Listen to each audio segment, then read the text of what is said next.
Greetings, ladies and gentlemen, and welcome to this narration of the web series, The Nature of Predators. If you are new to the series, there is a playlist listed down below in the description. And as always, I hope that you enjoy.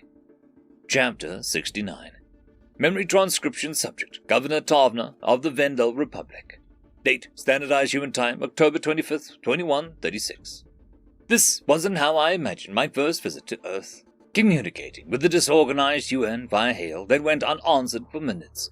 The humans on the line were terse at first, but there was a drastic shift in tone after they realized who I was. It made me feel guilty to be landing, while they were on the edge and reading from the attacks. The poor Terran governments were still trying to clean up in the aftermath. It was stunning to see the sprawling oceans from above. This was not the image of a predator hellscape the Federation depicted. Pictures didn't do Earth's serenity justice. The humans were blessed with a gorgeous homeworld. Perhaps this is why they were obsessed with studying their environment and caring for animal life, despite their preordained role as killers.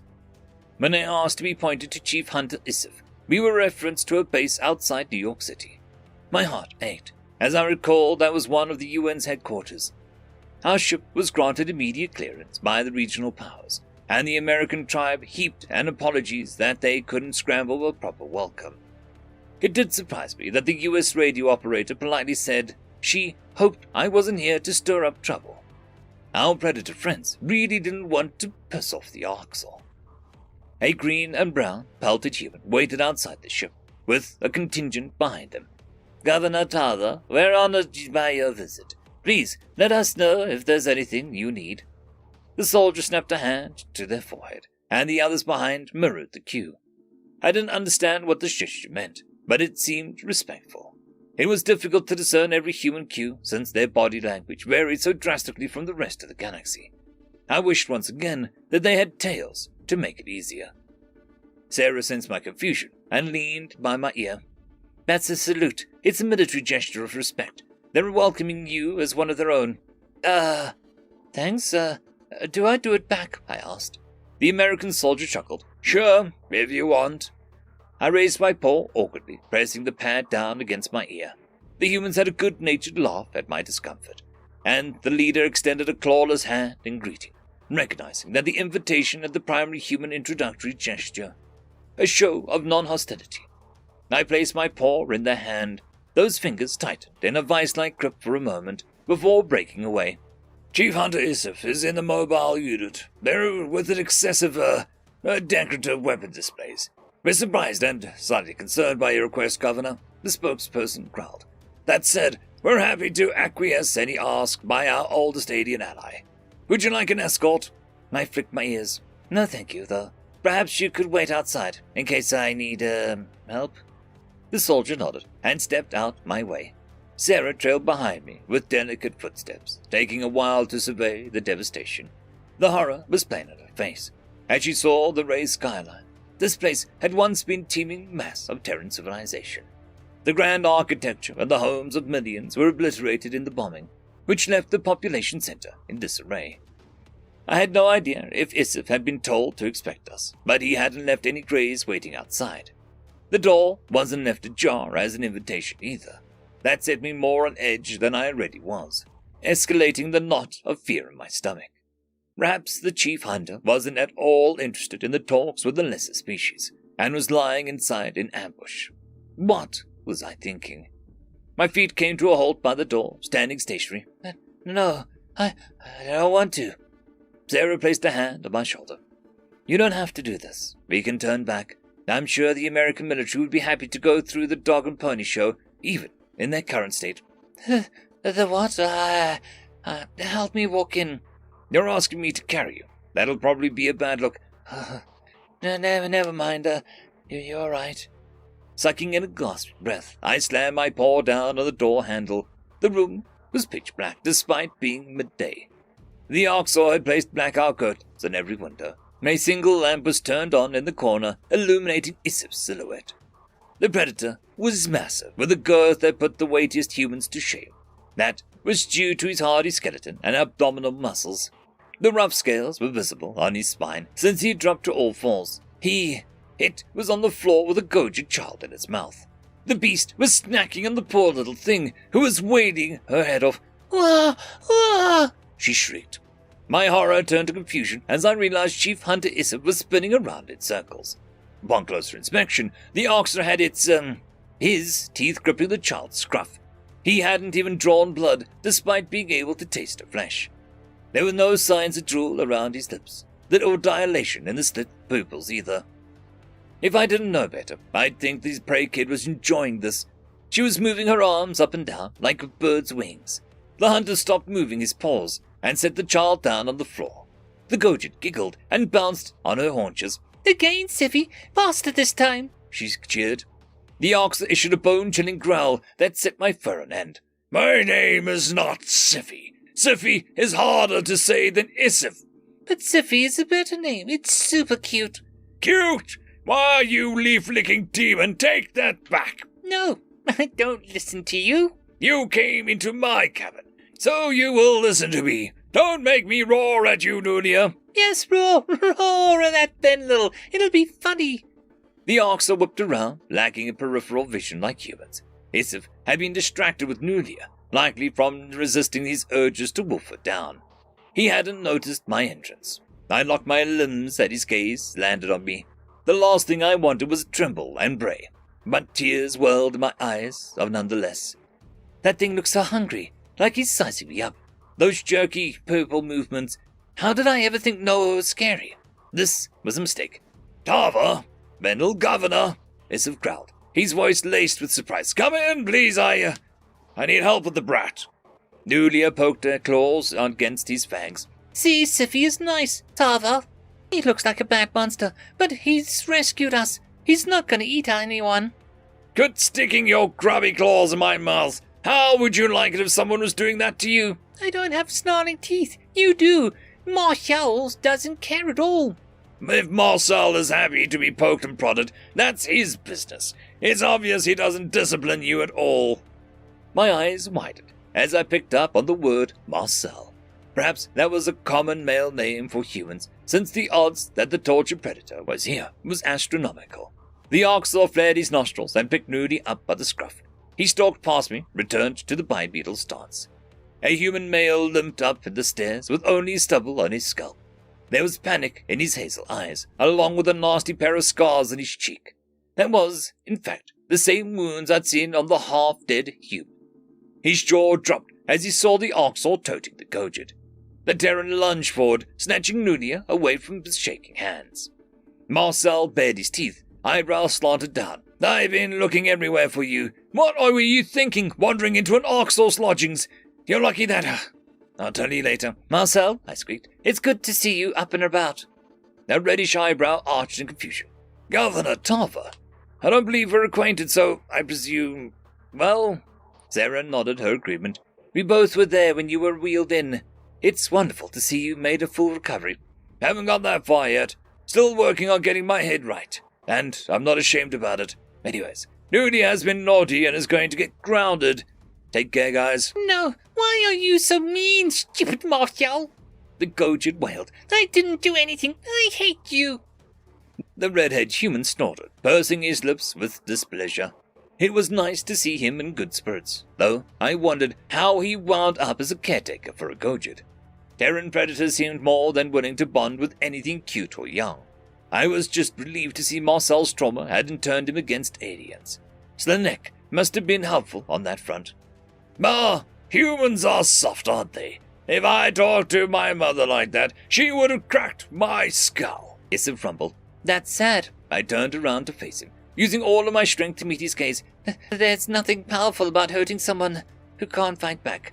"I suppose, as we say, it is the weakling who seeks the slow-running prey. Tava, this war proves nothing. Where is the pride of the hunt? The entire Federation is slow-running prey, as far as I'm concerned." "We're not prey. We shouldn't be running at all. We're people, not your food." The oxor closed his maw, studying me with interest. There was a hint of surprise in his pupils, perhaps even some grudging respect. I never looked at the grey's visage as anything more than a mindless predator. A smidge of thought and emotion was in there, even if it all went towards cruel intelligence. Whatever I expected from Isif, it wasn't playing with a Gojit child. He has some self-control, even if it's taxed now. Sarah clasped her fingers together. Praise demeaning. If the governor doesn't want to accept that label anymore, power to her. I know I'd like to have people stop calling me Predator. I ducked my head. I'm working on that, but it slips out when I'm scared. Tava, you don't have to call me Grey. I'll drop the word prey. Such a stupid name, Issav hissed. Your fur is grey, and they don't call you that. Fair, yes? I plopped myself on the couch. Fair. You are fascinating. I do see why the humans think that you have potential. You reined in your fear faster than any herbivore I've seen. You talk to me. Because I want to understand. I understand what an obligate carnivore is now. I know that you can eat fruit feasts and starve. What I don't understand is why you didn't just try stop this or make it quick. The Oxor walked slowly, his form lumbering through the shadows. I could imagine the Federation never looked at such monstrosities as truly sapient. These weren't the social humans, whose common ancestors included tree-dwelling frugivores. Issav had bony claws that could tear through skeletal muscle, and yellow teeth that curved out of his jaw. He was the perfect killing machine. Sarah was uninterested in sitting. She preferred to stay on her feet. The Grey paused by the couch, eyeing the open spot next to me. His tail lashed the cushion and waited for a reaction. A predator I had screaming nightmares about was so close, staring at me. I could feel his rank breath on my neck. My heart pushed against my ribcage, leaving me with the urge to clutch my chest. Those flaring nostrils must have picked up my nutritious blood. If I understood how scent worked, he could taste me on the breeze. I was certain that he could smell the fear chemicals coursing through my scrawny frame. My breathing was becoming erratic, despite my efforts to measure it. Issav leaned back. I'm trying to make this war stop. Some idiots from your side started this all. It doesn't matter much now. They're dead. Neither of us are responsible for what our species did. You're a chief hunter, that's not a powerless grunt, Sarah interjected. I am one person. The fighting was necessary. The cost of the Federation winning the war was higher than us winning. Until now. Vendel are curious, accepting predators, an anomaly. I hugged my knees to my chest. Do the Orcs have a society to lose? What are you? The chief hunter retrieved a holopad from an armrest. The device had grips carved into the back, which were clearly meant to suit Oxal claws. He pounded on the keyboard that seemed to have an alphabet at random slashes, and a low growl rumbled from his chest. The predator picked out a single image, turning it to me. The picture looked like a village of modest huts, separated from each other by sizable distances. The Oxal might as well have installed chasms between themselves and their neighbors. There was no electricity visible inside the dwellings, since the nocturnal Greys preferred darkness. I guess they'd only use power for applications. Surprisingly, there were no carcasses hanging outside, no blood on the overgrown grass. All roads seemed to converge on the woods, where the activity ticked up. Bulky Greys were fighting in pavilions, while younger ones practiced stalking alone on wobbly pedestals. It figured that their playing was all hunting and violence. The humans at least have a decency to mask their predation. They would never think about hunting for fun. Issav bared his teeth. This is our home world, the warm spheroid we call Rus. That means rock, loosely. Most people work on the farms, in betterment, in shipping and manufacturing, or in the military. The government assigns rations based on merit. Sapient rations? All you ever ate? The alternative is to starve. I do not wish to die that way. You do not know what it is to be hungry, to live with the pains and cravings. I would rather starve than eat people. That's easy to say when you're content and sated, is it not? Ask your human friends what they are like when they're deprived of food. They eat each other, in extreme cases. My eyes shifted to Sarah, who flinched. The human scientist brought a fist to her lips, coughing awkwardly. The thought of my predator friend eating their own kind made my stomach flip. I hadn't thought they'd munch on Vendel, let alone other Terrans. Was the Oxal mistaken?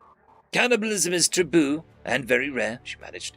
People, many humans will do anything to survive. As Issav said, it usually is in extreme cases, with no other food for the extended time.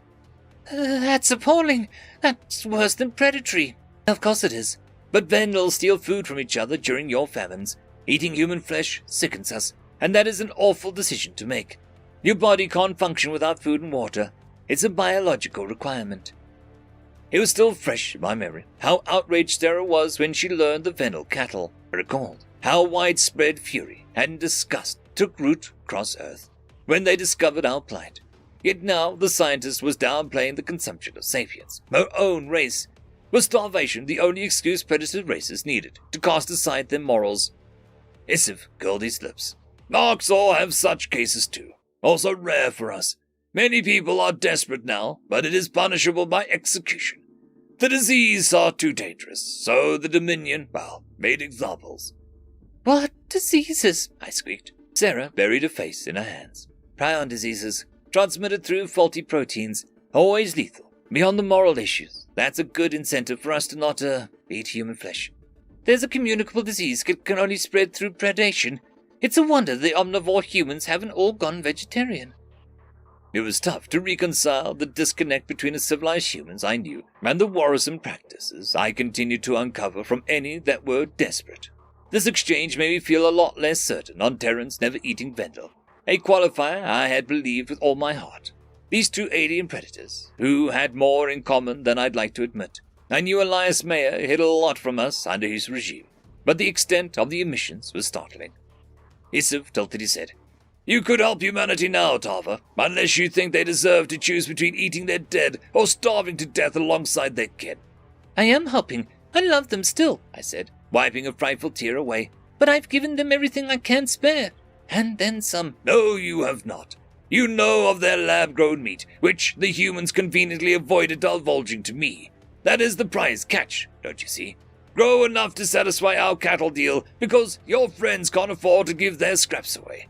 Then you can send surplus food to Earth. Fill some empty bellies. You're insane. Do you think the Vendel would ever grow flesh as predator food? The backlash I would get... It's a small price to free millions of Vendel. Without the animal killing you pretend your paws are clean of. You're a hunting challenge species, but it is truly no difference than cell cultures. Hunting challenge species was a roundabout way of calling Vendel prey. I tried to swish my tail in irritation, but the missing appendage was unresponsive. It was surprising the Arxor hadn't commented on the amputated stump. He didn't question why Elias Mayer wasn't present either, so I supposed he'd learned of the bombing. Isif was correct that it was only cell cultures and lab work, but growing carcasses was the tough pill to swallow. It felt like a betrayal of everything the Federation believed in, like we were selling ourselves out. Mixed emotions played at my human companion's face, as though she was debating whether to agree with him. Putting our industrial capacity to manufacturing dead bodies. Yikes, I thought to myself. The Vendel extermination officers will say it's a slippery slope to enabling wildlife murder. They might be right. Sarah bit her lip. While that would be helpful, I don't want to pressure the governor. Growing predator food for you, and even for us, would sicken her. I'm sure it's not a savory thought when she finds everything about Arxor abhorrent. But it is never wrong to do what you must to survive, and for the greater good, Isif growled. I blinked. I don't know if I can get past the stigma.